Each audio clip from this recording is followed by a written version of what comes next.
Welcome back, humor consumers, to the Life Happens, Laugh Anyway podcast. I'm comedian Tracy DeGraaf. And I'm Cathrine, co-host and bestie. Hi, Cathrine. Hi, Trace. Welcome to the Pod Lab. Glad to be here. I know we've been together all morning. This is so exciting. Yeah. You're kind of back from 2 weeks of not being here, in a way. Yeah, I know. Yeah, Cathrine had to take care of her mom for really just about 2 weeks with a little break in between. Yeah, about 2 days in between. And everybody's on the mend, and vacations have been taken, and now hopefully get back to whatever normal is. We're looking for it. Yeah, the new normal. We keep looking for normal. It keeps on running off. Just keep looking. I know. Well, if you're joining us for the first time, welcome aboard to the Life Happens, Laugh Anyway podcast. We're just a couple of besties that bring a topic to the table once a week. We think you care about it. We hope you do. We care. Yeah. That's how we kind of determine if it's stuff that we don't care about. We go, oh, no. Although sometimes when we are reviewing what our next podcast is going to be or our next episode, we're like, what? Yeah. How did we come up with that? Yeah. Well, yeah. And we did kind of say that about this one. But then when we just were talking about it in the car, we're like, yeah, let's do it. Oh, we have to. All right. So this is episode number 91.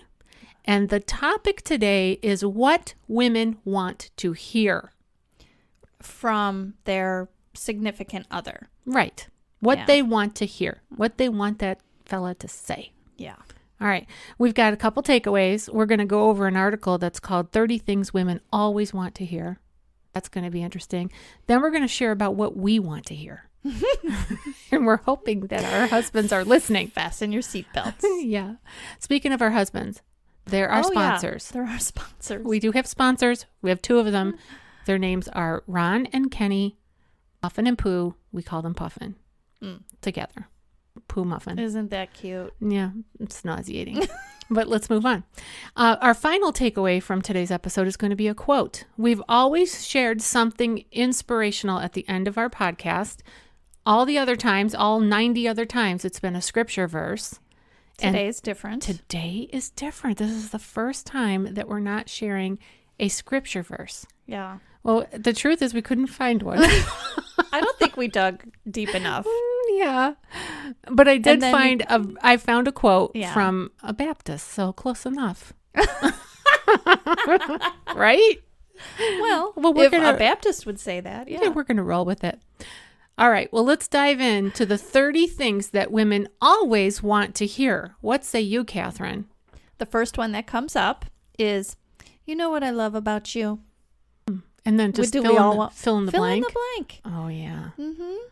That would be nice. Yeah, I love that little freckle on you or that little imperfection. That would be endearing. Yeah. And hopefully it's a long list. Right? Yes. By the way, friends, this is coming from a website called Best Life. Yeah. It's, some kind of health thing. All right. What else to help us, Cathrine? We sound like we're so into this. We are. Yeah. We're getting into it right now. All right. Okay, this is one of my favorites. Next one. Yep, this is my fave. You're right. Oh, yeah. Okay, that would be great. Followed by... Say no more. No. Say more. You're right. Say more. I'm always wrong. No. You're always right. No. Yes. No. You're right.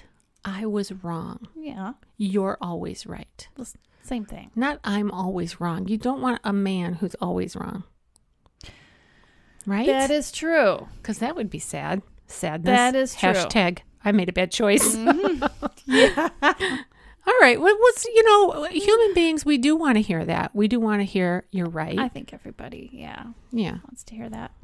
Okay. You look amazing. Yeah, that's always a good one. Yeah.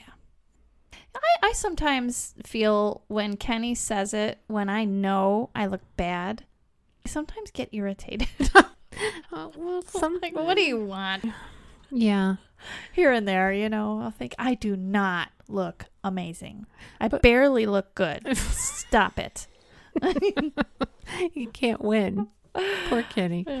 But let's say you're getting ready for a night out. Mm-hmm. You're going to go out. So you are trying to, put something together. Oh, for sure. Then he's allowed to say that. No. In all truth, Yes. Mhm. I do appreciate that when he says it. Okay. Next. Okay. The next one is we're in this together. Yeah. I would imagine that any woman would feel supported by that. Yeah. No matter what they're going through. Yeah. And if you think about, because obviously we're in long-term marriages with our husbands. I've been married 33 years and you've been married 26? No. 25? 28. Oh, yeah. 29. Yeah. Sorry. Oops. 29, I think. Okay. So we've been at this marriage thing 29. for many decades. Mm-hmm. And in those many decades, there have been seasons of, we have a problem. Something's going on. Somebody's sick. There's financial issues. There's decisions that have to be made. There's stuff, life stuff. And to hear your partner say, I'm here, we're in this together, that would be pretty good. Definitely. Especially if you're feeling alone, Yes. We just did one on aloneness. If you haven't heard that episode, tune into episode number 90. Yeah. All right. Next one. That last night was incredible. And that could be for almost anything. Yeah. It doesn't necessarily always have to mean that it's intimacy in the bedroom, but if let's say it was just a date night or just some time spent together, that'd be good to hear. I think it's nice to hear that your loved one is thinking of you from a distance. You know what I mean? Like when Ron's at work, if he sends me a little emoji or something, it's kind of an insider thing, Yeah. Yeah. It's sort of a nice, oh yeah, he's thinking about me. And I do that to him too. Yes. All right. Yeah, we do want to hear that. Mm-hmm. All right. What else? Oh, I love this one. If you want to talk, I'm here. I don't know any man ever that has repeated those words. If you want to talk, I'm here. Well, I think when you're dating, really? I think, oh yeah. Yeah, they'll say anything. Okay, if you want to talk, I'm here. Mm-hmm. The trick is most of the time those tables are turned.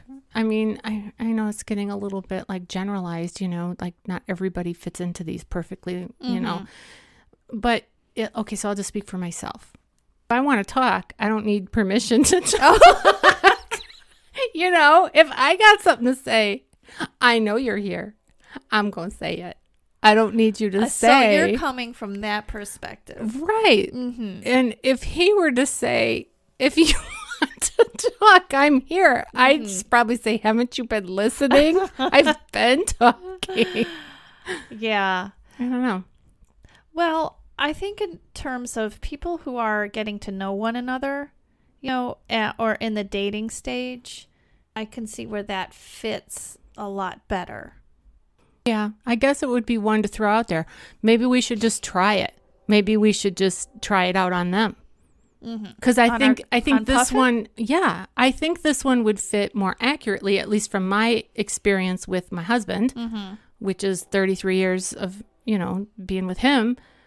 It'd be more appropriate if I would say to him, if you want to talk, I'm here, rather than the other way around. If I said that to Kenny, he would be like, what's wrong with you? What have you been up to? I think it would be odd for me to say that to him. It would be odd. I think it's an odd phrase for anybody to say, if I'm being honest. That's why it kind of stuck out at me. Okay. Well, communication is tough. Maybe that's why that quote would be appreciated. Okay. I'm going to give you a challenge. You try this one out on Kenny and see how he responds. Okay. Don't tell him that we did this podcast and blah, blah, blah, blah, blah. No. And I'll try it out on Ron and I'll let you know. I'll let you know. Okay. Now we got to remember to do this. Okay, but all right. If I say, if you want to talk, I'm here, he's going to go, well, what would I talk about? I know. Well, it has to pertaining a problem. Yeah. Ron doesn't have problems. That's just it. He doesn't tell you.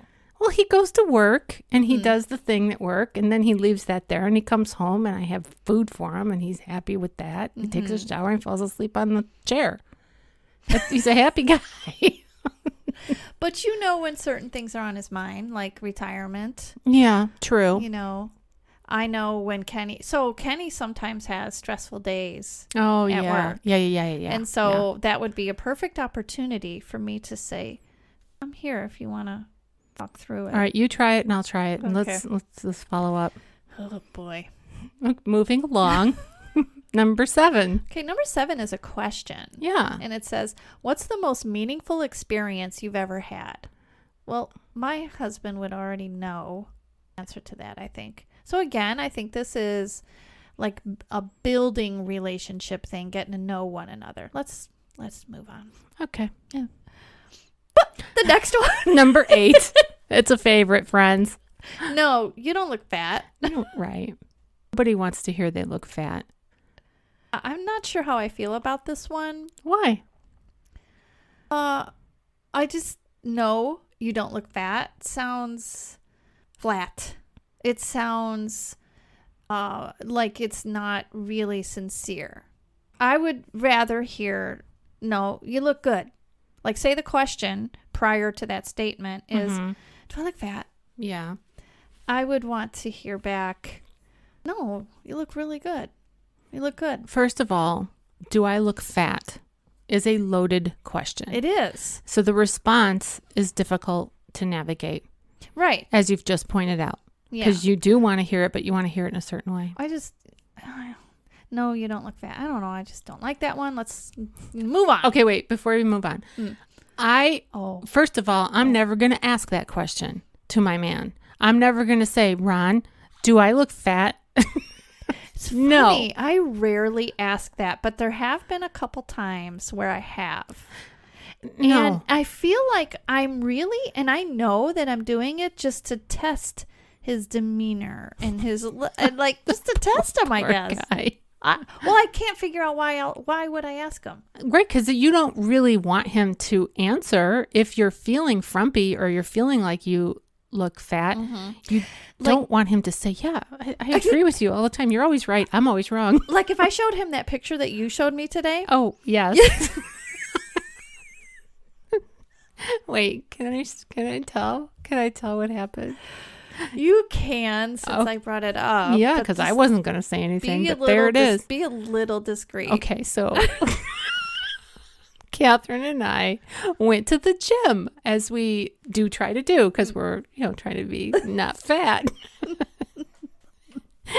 And we go to the pool. Yeah. And I said, I think my swimsuit is starting to discolor now. Right. When we're talking about that. Because the pool it's an indoor pool, and it has whatever the stuff is to make sure that there's no green in there. I don't know, chemicals, salt, whatever's in it. But the hot tub is even more so. And when you get in there, your suit is definitely going to fade. So Cathrine was making a comment that her suit was now deteriorated enough that she could go into the hot tub because she preserves her nicer suits. She doesn't want to go in the hot tub with those nicer suits, right? Not typically. Okay. So she's got her suit on because she comes to the gym with her suit on. And I don't. I change at the gym. So she's got her suit on and she's taken off her, her jeans and her shirt or whatever. And I see the back of her.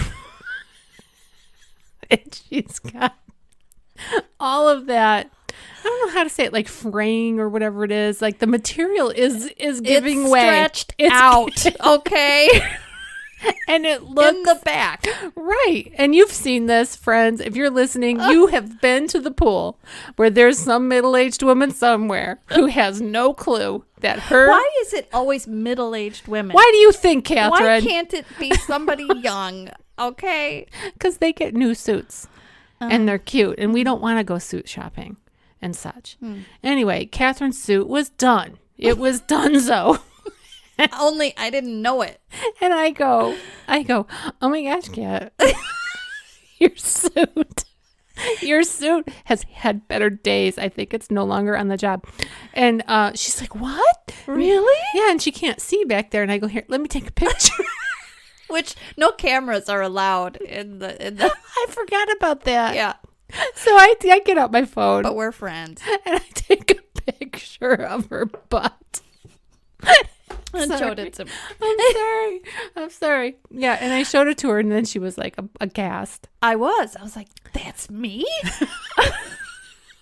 Do you know? So fast forward, and we're in the pool. Yeah. And so we're doing our exercises because it's a pool class. Okay. Yeah. And almost the whole time, I'm like, how am I going to make my escape?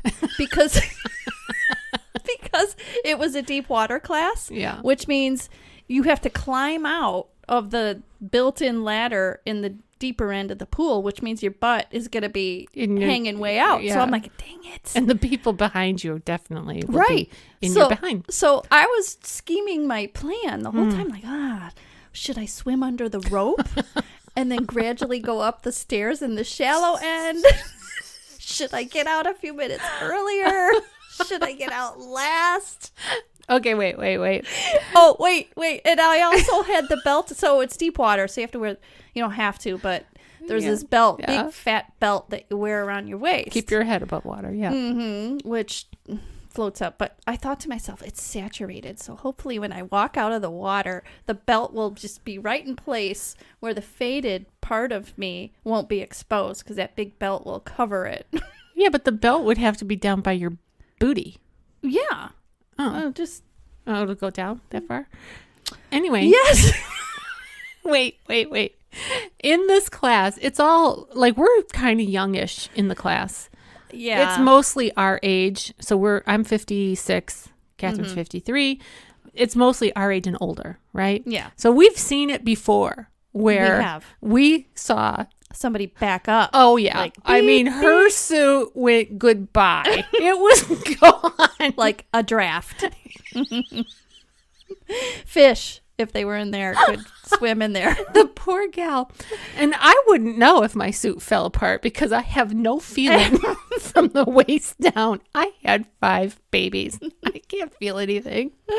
I wouldn't feel the draft. So this is not an uncommon occurrence. Yeah. And when I did show Catherine the photo on my phone, which she quickly deleted, by the way, because I was looking for it. I'm like, where'd it go? I know. Why were you looking for it? Because I was going to look at it again to see how bad is it. Not your butt, but the suit.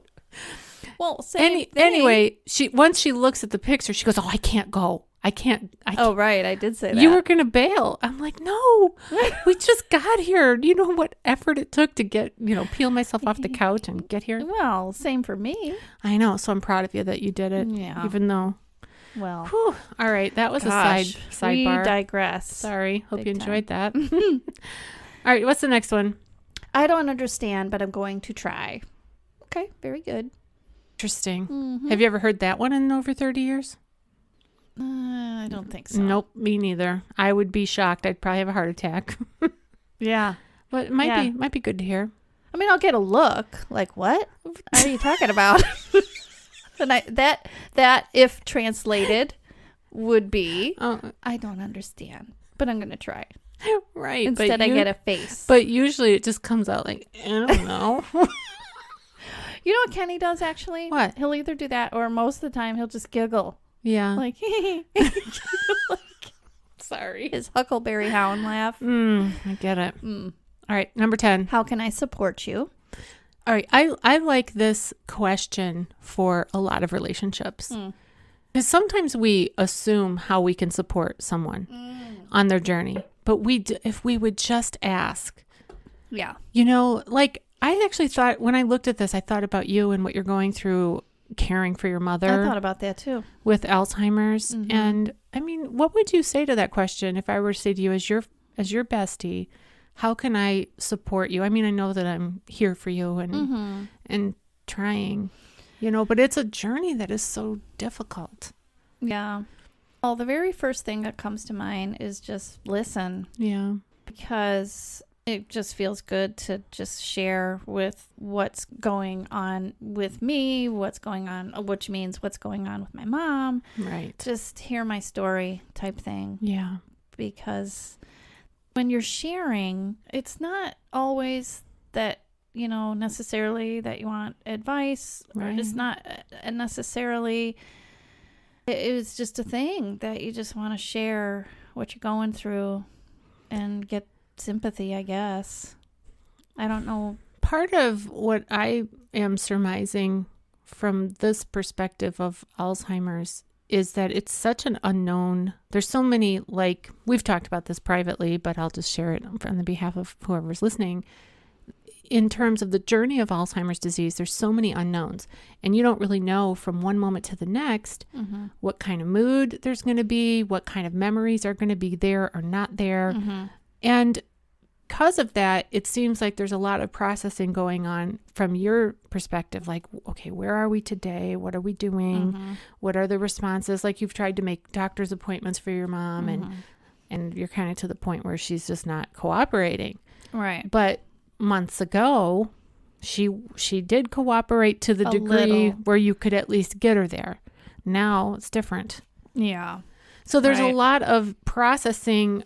I think when you're sharing with me, like, what's going on, you're probably just trying to wrap your head around it. Like, where are we and where are we going? That's exactly right. And I try to figure out, is she experiencing sundowners? You know, because sometimes in the evening she gets these thoughts in her, mostly obsessing with her dog, things like that. And so, yeah, it's a lot to try to figure out. And, you know, because part of it is like a big chunk is really her personality mixed with what's going on in her mind. So, well, I think that can be a good takeaway for all of us that are in relationships in general, whether it be with your spouse or a friend or a sibling. What can I do to support you? Yeah. What kind of support do you need right now? Yeah. And Kenny, he's supportive in that I don't even have to ask him, hey, Ken, you know, we're going to have my mom and her dog. I don't have to. I do tell him, but thankfully he's supportive enough and understands enough or loves me enough, whatever it is, that he just goes along with it. But there's certain things like my mom has shingles right now too.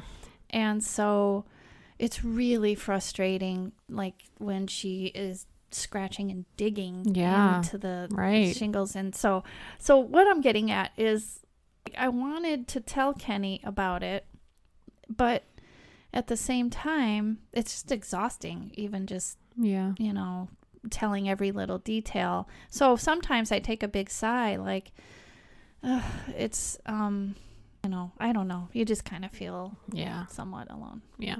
Anyway. All right. What's number 11? Number 11 is I'm feeling ... fill in the blank. So for the guy to say, I'm feeling this. Well, let's see what the paragraph. That's another difficult one, I think, because men don't typically identify and share what they're feeling. Not typically. Yeah. I mean, I've never heard it. Ron has never come home from work and talked about his feelings. He just hasn't. He might say, I'm hot, I'm dirty, I need a shower. But not like I'm feeling, you know, whatever the emotion is. Yeah. I'm trying to think if Kenny has. I mean, he's definitely expressed frustration with maybe a coworker or whatever. He might touch on how he's feeling about something here and there. I think it'd be good to even, like I said, with the last one, maybe try that with other relationships too. Just talking about emotions. Yeah. All right, next.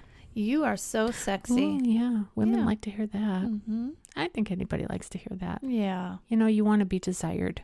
Yeah. So. I think, and too, the older we get, I feel like, that's maybe even better. What? Than when you're younger, to hear that. Oh, gosh, yeah. Yeah. Because it's a given when you're, you know, in your 20s and you haven't had any kids and there's no stretch marks and everything's in the right place and standing at attention. It's all, everything works. Yeah. Yeah, gravity has not taken its toll yet at that point. Oh, wait, side note. So when I went up to the grocery store after we worked out, because I had to get a few things before we recorded, and there was this young man checking me out, and he... Checking you out. No, not that. Gosh, no. Gosh. He looked like he was definitely under 21 because he couldn't ring up the guy behind me who had alcohol.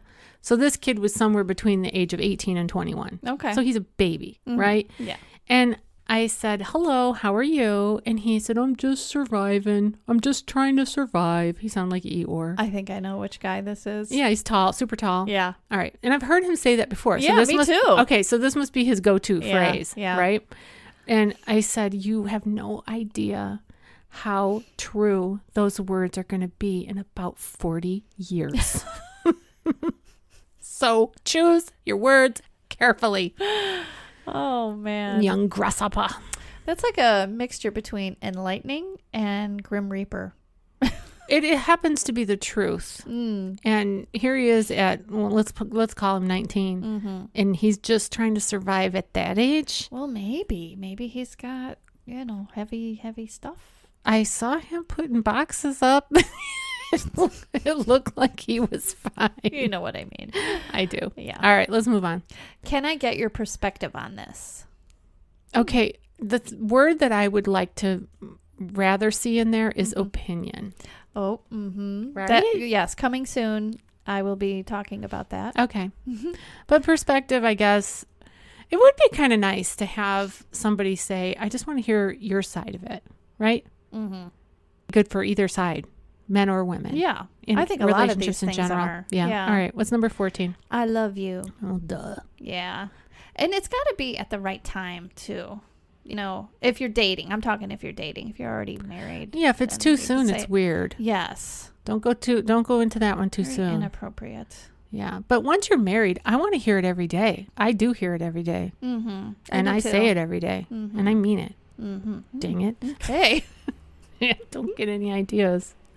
Oh, I love this one. I made plans for us for Saturday night. Yes. I like that a lot. I like that too because it's, what is that noise? Yeah, I don't know. I bet our listeners can't hear it, but we can hear a big rumbling. It's like the city is going sweeping the streets or something. It literally sounds like an army tank. It does. Like I'm picturing a World War II movie with the big thing coming out. Thankfully, that's not us. All right. I made plans. Yeah. Like you took initiative. Yeah. I would love that. Just tell me what time to be ready. Yes. And you might have to tell me what kind of shoes to wear. Yeah. Right? Yeah. Because if it's going to be a certain thing, if we're going horseback riding, I don't want to put on my heels. Okay. Number 16. I love how you look without makeup. So this one you have to be careful too. This was on a YouTube thing too. And the gal that was giving this advice also said that Be careful with it. Yeah, because a woman shouldn't be told that she doesn't need to put makeup on or that she shouldn't put makeup on. If she wants to, she's going to. So you gotta be careful. I would say stay away from that one. I'd say that one and the fat one. Just stay away from those. I think it's okay though to say you look beautiful, natural. Okay. I love how you. Better to say you look beautiful with or without. Yeah. Because if my husband said, I love how you look without makeup, and then I would go, well, what do you think about the times when I do wear makeup? I guess, yeah. I guess if I knew that he appreciated my natural look, that would be. Yeah. I think you can gauge that. Okay, good luck with that one, guys. Any guys that are listening. All right, what's number 17? One of your best qualities is fill in the blank. Yeah. Okay. That's kind of similar to the one above that said something about what I like best about you or something like that. So redundant. They just had to get to 30. I love spending time with you. I think anybody that's in a relationship would like to hear that, those words. Yeah. I've got this. This guy shows a picture of a man like juggling all these dishes stacked up. Okay.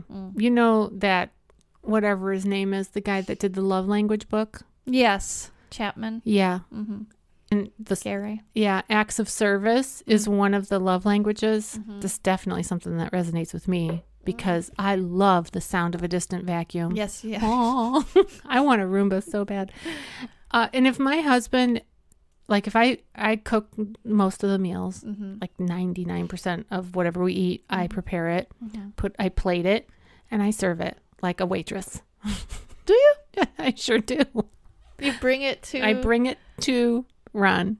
Yeah, I bring it to him, and he'll say, "Aren't you going to have any?" And I'm like, "I am."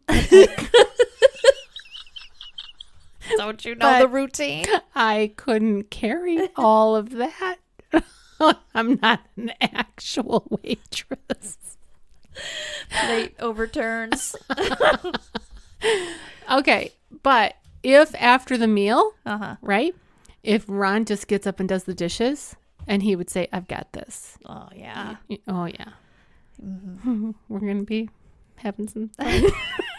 Just saying. Okay, number 20. You need a dishwasher. No. Yeah. No, I know why you're saying that, but Ooh, anyway. yeah, I don't want a dishwasher. I do not have one right now, Mm-hmm. and I'm happy that way. But we'll see. Okay. All right, number 20. The truth is, Ooh, it's dangerous. honesty is key in a relationship of all lengths.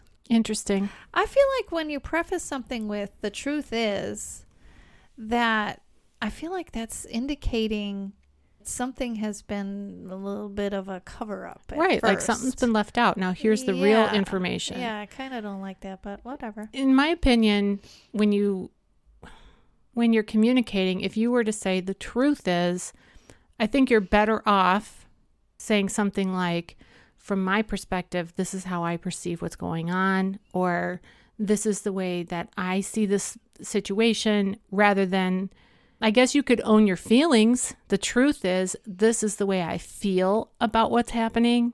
You know, you can do that because you can own it. Mm-hmm. But if you're trying to work through something, guys, there's so many different ways that you can go. There is. I mean, you could start out with honestly, or you could say it like Jesus. Very truly, I tell you. Or truly, truly, I tell you. Yeah. Do that one, friends. And please let us know how that goes. The next one is tell me about your day.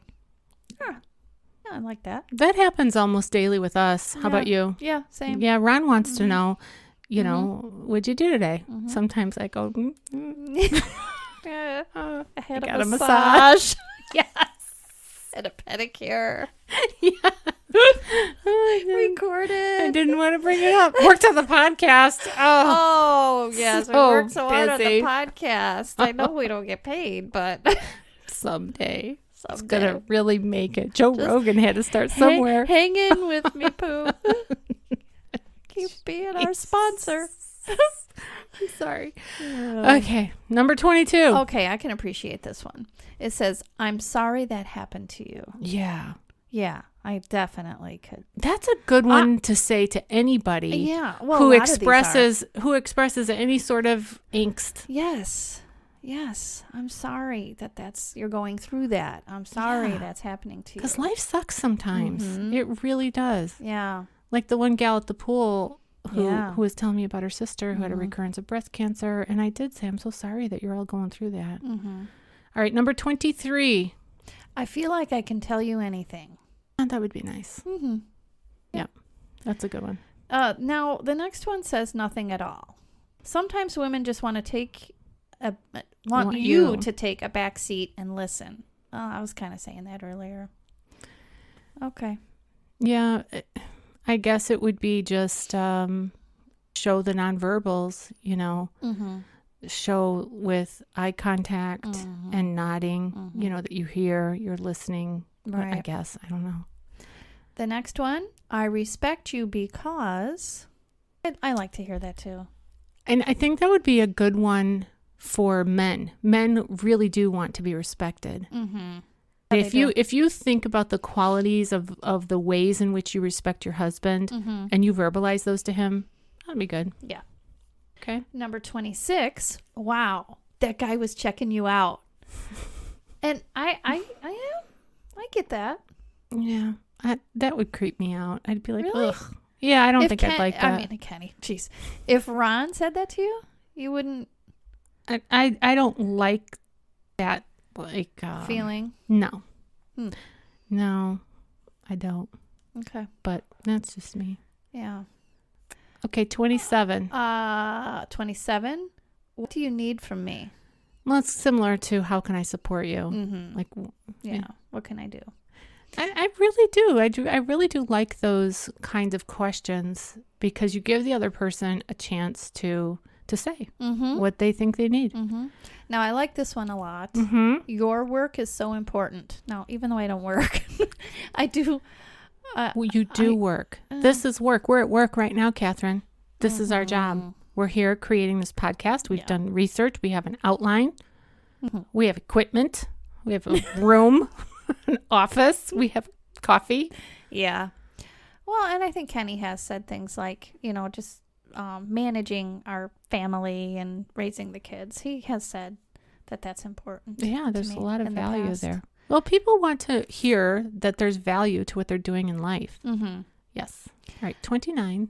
Thanks for taking care of that. Oh. Now, poor Kenny, because when I make dinner every day, but sometimes when he says, thanks, Pooh, or thanks, I'm just like, don't thank me, and one way I appreciate it, and in another, I guess maybe sometimes it's the way he says it. Like, thanks, Pooh. No, sort of like a little lost puppy Pooh. Yeah. Like a little. Yeah.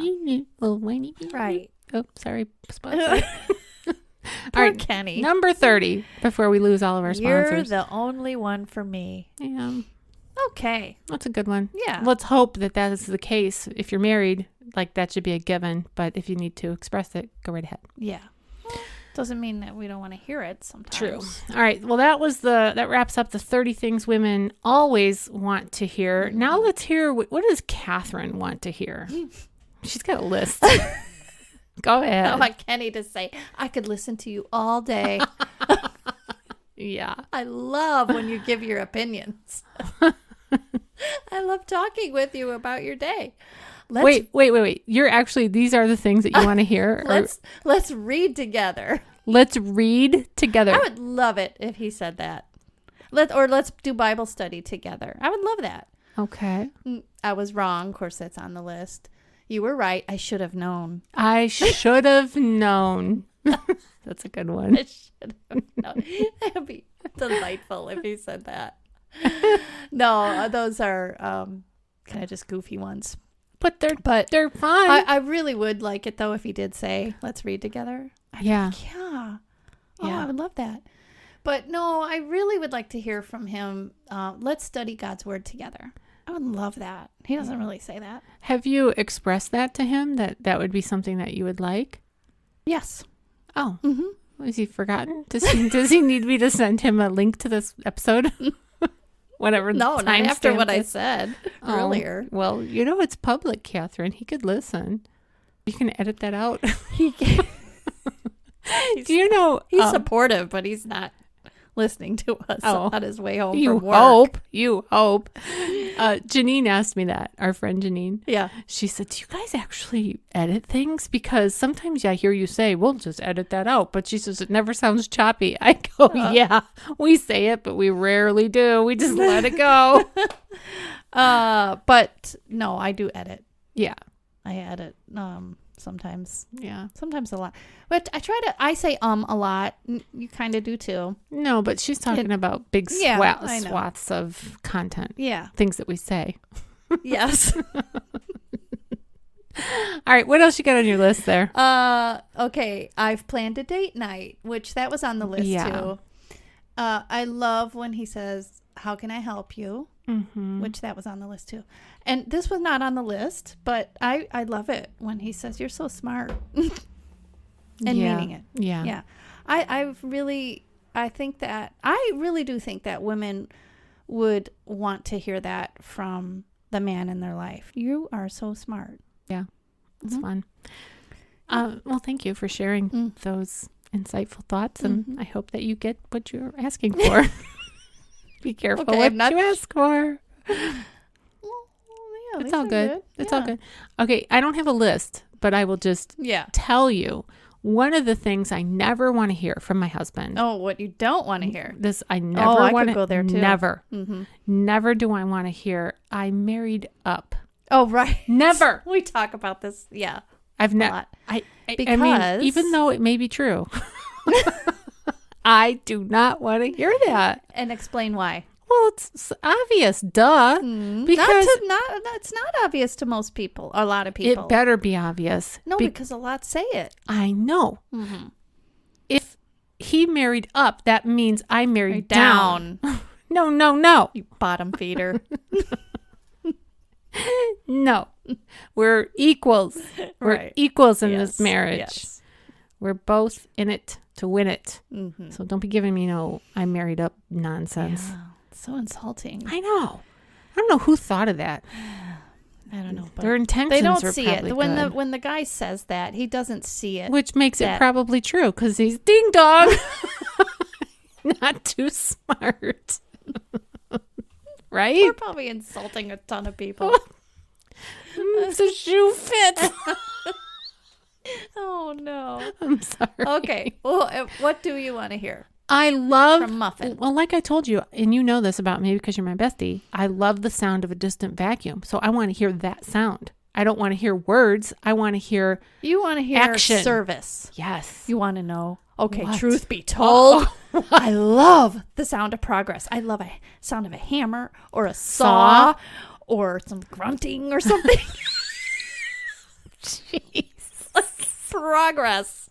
Yes. Improvements. The grasping mode. Like it's okay, let's just get really real. Like I don't want to hear any talk. I just want action. service. A little less conversation, a little more action, said Elvis. Yeah. I mean, that's you know, funny. raising all those kids, it was a thing. Yeah. As you know. I mean, it was a lot of things, and it was a lot of stress, and so any help and support in that way, yep, I'm all down with that. Yes. I definitely like words to come out of my husband's mouth, as we've shared, you know, over those things. I love you. I definitely want to hear that every single day. I care about these things that you care about. Yeah. I want to see and hear my husband talking with his mom, our children, you know, down the road, grandchildren, all of that. I mean, I want to see healthy relationships, all that fun stuff. For sure. As far as me, yeah, the thing about the makeup, probably don't want to hear that. So just keep that one to yourself. Yeah, I feel really truthfully blessed because the things I really want to hear, I do hear. Right. I really do mean it when I say that I would like to hear Kenny say more often, let's study God's word together. Like I would like that tremendously. But all the other things, you know, he sends me texts every day. Yeah. Love you. Hope you're having a good day. Hope you slept well. Yeah. You know, all those things. I think another good one would be let's pray. Oh, yes, of course. Right? Yeah. Because I think prayer is a communication activity that when it's done with other people, what you're doing is you're crocheting your hearts together. So if you pray with a friend or you pray with your spouse, pray with your mother, your father, your siblings, your children, you're crocheting your hearts together. For sure. Yeah. Yeah. We do that. It'd be great if he said it or initiated it more. And sometimes we go in phases where we're not so much doing it together, I mean. Yeah. Well, I don't think there's anything wrong with asking for what you really want. So if you've kind of, you know, been spurred on by whatever we've just said, if there's something that you'd really like to hear, don't wait for them to read your mind. Oh my goodness. It's not going to happen. That could be our call to action. Don't wait. Yeah, because it is not going to happen. All right. I don't have anything else to say. Oh. Pretty much worded out. How about you? I think so. All right. Let's move on to our quote. We said that we had an inspirational quote, and we do. Okay. This is from William Tiptaft. I know. It's a funny name, Tiptaft. Tip for a taff. Yeah. And this fella was from the 1800s, and he was Baptist preacher, something like that. Maybe a traveling preacher. I don't know. But here was the quote. Be careful with your words. Once they are said, they can only be forgiven, not forgotten. That's a really good And then he goes on with a little prayer, and he says, Oh, Lord, keep our hearts, keep our eyes, keep our feet, and keep our tongues. Just asking for God above to be mindful of your words and all. Really, you know, that whole garbage in, garbage out situation, that's really true. And so to guard our heart, you know, which is not our physical heart that pumps blood throughout our body, but it's more like our soul, our mind, our essence, whatever you want to call it. And guard what's going in and guard what's coming out. Yeah. And speak words that bring life instead of destruction. Yeah. Build each other up rather than tear one another down. That's so true. All right. Anything else that you wanted to share? No, good. All right. I have a call to action. Good. What is it? If you can hear my voice and you do not receive a weekly email from Tracy DeGraaf, that's me, the call to action from this episode is to sign up. Sign up to be in our email community. And what that email is we send out the show notes to every episode of this podcast via email. And so you would get an email right around noon every Wednesday. These emails automatically go out, and you'll receive just a little blurb about what we're doing, maybe some updates of the ministry, where I'm going and speaking and such, as well as the actual audio of the podcast. If you scroll down through the email, you'll see the audio of the podcast. You can click it and listen to it. Mm-hmm. Get right on it. Right, because we want to build our email community. One thing, I'm just going to dive into this little section just a minute, is social media. Facebook will not allow me to purchase ads on their platform because during the pandemic, somebody had hacked into my account. I wasn't buying ads during the pandemic because I was not going anywhere. I was doing 0 shows. Well, somebody hacked into my account and purchased ads on my behalf. It was only a few $100s, but anyway. Facebook, we got it straightened out where, we changed the password and I did get the money back, but they're banning me from advertising underneath that account. And they will not respond to my many inquiries. They have no customer service over there. 0. That's how many things are going to turn. I guess it's like trying to get a hold of Mars. You might as well just try to get a hold of Mars because it's big and it's out there, but nobody's going to talk to you. Yeah. And so my only recourse is to start over on Facebook, which means I have to start over my personal page as well as my comedy page. Because of that, because you see how these social media platforms can kind of jerk you around, I'm being more intentional about building the email community because that I have more control over. So if you would like to join our email community, all you have to do is pull out your phone and text LOL to 33777. Got that? Yeah. Everybody? LOL to 33777. That'll sign you up and you'll receive 1 email a week. Awesome. Yeah, love it. All right, I think that wraps it up. Next week. What did we say? Contentment. It'll be good after this one. All right, well, you've been listening to the Life Happens Laugh Anyway podcast. I'm still comedian Tracy DeGraaf. I'm still Cathrine. See you next time.